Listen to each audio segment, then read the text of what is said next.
It's time to start eating winter squash. Of course, Thanksgiving just around the corner. And here to give us some more information about what to look for in purchasing a winter squash, also a recipe, and the different varieties, we have Dina Preble from Hy-Vee. Good morning, Dina. Hello, Amy.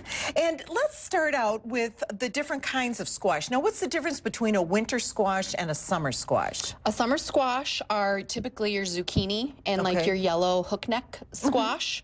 Those are ones that are going to be more perishable. They're best available during the summer months. Sure. They have a thinner flesh, so you need to eat those. So they're a little softer, They too. are softer. Okay, Yep. so winter squash, obviously a little bit harder. They keep longer, too. They do. These are very hardy. The skin is quite thick on them.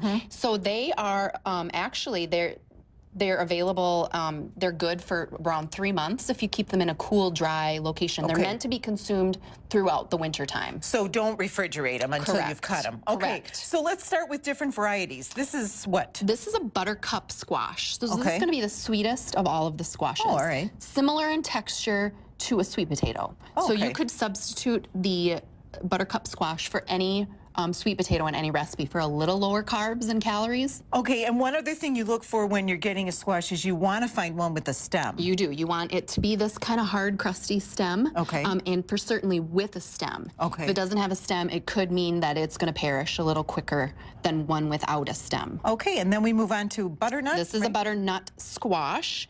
Yes, you're going to want to, again, peel the skin off of this. Good sources of vitamin A, calcium, iron, folate, and fiber, for sure. And then we're probably most familiar with the acorn squash. Yes, the acorn squash, again, it's kind of like our fall staple. A little sweeter. You can eat it sweet or savory. Again, I prefer these two to bake in the microwave just for simple ease. It cuts your cooking time in about like a third. And you don't need to poke them like you do a potato. Right. You don't necessarily need to. They will steam from within. And even if you want to bake them in the oven, just to cut them, Yeah. it's best to start in the microwave. It is, because these are really tough. They and are. Nobody wants to get hurt in the kitchen. Yeah. So I find, too, if you just throw these, any of these three, in the microwave for just 2-3 minutes, it'll soften them up so that you can get your knife through them with ease. All right, let's move on to a fabulous recipe. This would be great for Thanksgiving. In fact, you're serving it for Thanksgiving dinner. I am serving it at my friend's giving. This is a butternut squash with apples.